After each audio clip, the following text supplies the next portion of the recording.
అందరికీ నమస్కారం. ఈరోజు మన ఛానల్లో భోగిపళ్ళు పోసే విధానం ఏమిటో, ఎలా పోయాలో, ఎందుకు పోయాలో, ఏ వయసు పిల్లలకు పోయాలో, అది ఏ సమయంలో, ఉదయం వేళల్లోనా సాయంత్రం వేళల్లోనా, ఎప్పుడు పోయాలో, అలాగే భోగిపళ్ళలో ఏ వస్తువులు కలపాలో, మొదటిసారి ఎవరు పోయాలో, ఆనవాయితీ లేని వారు పోయవచ్చా లేదా అని, అలాగే భోగిపళ్ళు పోసిన తర్వాత ఆ పళ్ళను, నాణాలను, వాటిని ఏం చేయాలి అనే విషయాల గురించి పూర్తి వివరాలు ఈ వీడియో ద్వారా తెలుసుకుందాం. ఎక్కడా స్కిప్ చేయకుండా పూర్తి వీడియో చూస్తారని ఆశిస్తున్నాను. అంతకంటే ముందుగా ఇంతవరకు నా ఛానల్ సబ్స్క్రైబ్ చేసుకుని వాళ్ళు ఉంటే సబ్స్క్రైబ్ బటన్ని ప్రెస్ చేసి పక్కనే ఉన్న బెల్ ఐకాన్ని ప్రెస్ చేసి అలానే ఆప్షన్ ప్రెస్ చేశారంటే నేను పెట్టే ప్రతి వీడియో మీరు నోటిఫికేషన్ ద్వారా మొదటగా చూసేయవచ్చు. ముందుగా వీడియోలోకి వెళ్ళిపోదాం. సూర్యుడు ధనుర్రాశి నుంచి మకర రాశిలోకి ప్రవేశించినప్పుడు మకర సంక్రాంతి పండుగను జరుపుకుంటాం. ఇదే సమయంలో పంట చేతికొచ్చిన అన్నదాత కళ్ళల్లో ఆనందం తెచ్చే సంబరమే ఈ సంక్రాంతి. ఈ పండుగకు ఒక రోజు ముందుగానే భోగి పండుగ వస్తుంది. సూర్యుడు దక్షిణాయనం చివరి రోజున భోగి సంబరాలు జరుపుకుంటాం. ఈ భోగి పండుగ రోజు ఉదయం అంతా భోగి మంటలతో సందడిగా జరిపి సాయంత్రం వేళల్లో చిన్నారుల తలపై భోగిపళ్ళు పోసే కార్యక్రమాన్ని నిర్వహిస్తారు. తమ పిల్లలపై తల్లిదండ్రులు, చుట్టుపక్కల వారు చిన్నారుల తలపై భోగిపళ్ళను పోసి ఆశీస్సులు అందజేస్తారు. రేగి పండ్లనే భోగి పండ్లని అంటారు. వీటిని చిన్నారుల తలపై పోయడం వల్ల ఆయురారోగ్యాలతో ఉంటారని, నరదృష్టి, గ్రహపీడ నివారణ కలుగుతుందని నమ్ముతారు. ఎందుకంటే తలపై భాగంలో బ్రహ్మరంధ్రం ఉంటుందని, అక్కడ ఈ పళ్ళను పోయడం వల్ల పిల్లలకు మేధస్సు పెరుగుతుందని నమ్ముతారు.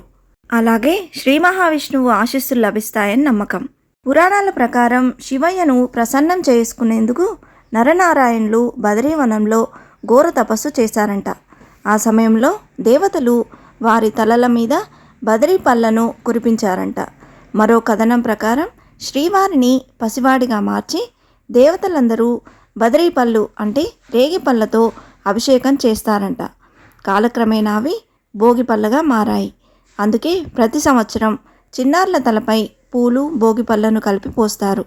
అలాగే పిల్లలకు హారతి ఇచ్చి దిష్టి తీస్తారు. మరి ఈ భోగిపళ్ళు పోసే కార్యక్రమం ఉదయం వేళల్లో చేయాలా, సాయంత్రం వేళల్లో చేయాలా అనే సందేహం చాలామందిలో ఉందండి.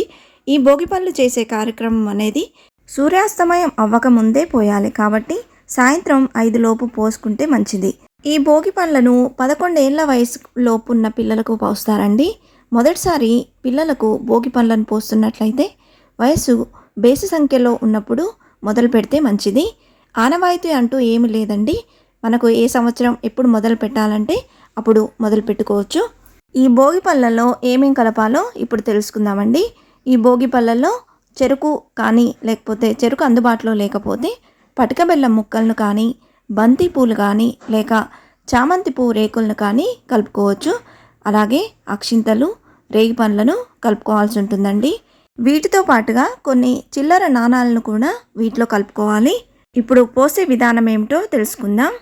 ముందుగా మీ పాప లేదా బాబును చక్కగా స్నానం చేయించి రెడీ చేసి తర్వాత తూర్పు ముఖంగా పీట మీద కూర్చోబెట్టాలి.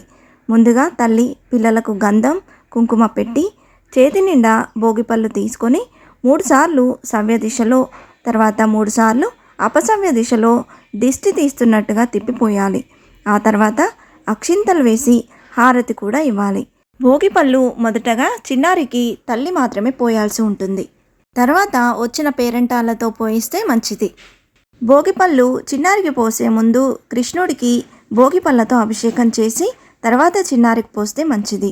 తర్వాత వచ్చిన పేరెంటాలతో కూడా ఇదే విధంగా 3 సార్లు సవ్య దిశలో, 3 సార్లు అపసవ్య దిశలో పోయించి వారికి తాంబూలం ఇవ్వడం మంచిది. ఇది ఆనవాయితీ లేని వారు కూడా చక్కగా చేసుకోవచ్చు. చివరికి దిష్టి భోగి పళ్ళను ఎవరూ తినకూడదు. పండ్లను, పువ్వులను పారే నీటిలో వేయండి. కాయిన్స్ పేదవారికి పంచడం మంచిది. ఈ రకంగా భోగి పళ్ళను పోయడం వల్ల ముక్కోటి దేవతల ఆశీర్వాదాలు లభించి ఎలాంటి అనారోగ్య సమస్యలు రాకుండా ఉంటాయని పెద్దలు చెప్తున్నారు. అన్నీ వివరంగా తెలిపానని అనుకుంటున్నాను. మీకు ఇంకా ఏమైనా సందేహం ఉంటే నా కమెంట్ బాక్స్లో పోస్ట్ చేయండి. ఇలాంటి ఇంట్రెస్టింగ్ వీడియోస్ కోసం please subscribe my channel and press the bell icon. అలాగే లైక్ చేయండి, షేర్ చేయండి. మీకు ఏమైనా సందేహం ఉంటే నా కమెంట్ బాక్స్లో పోస్ట్ చేయండి. Thanks for watching.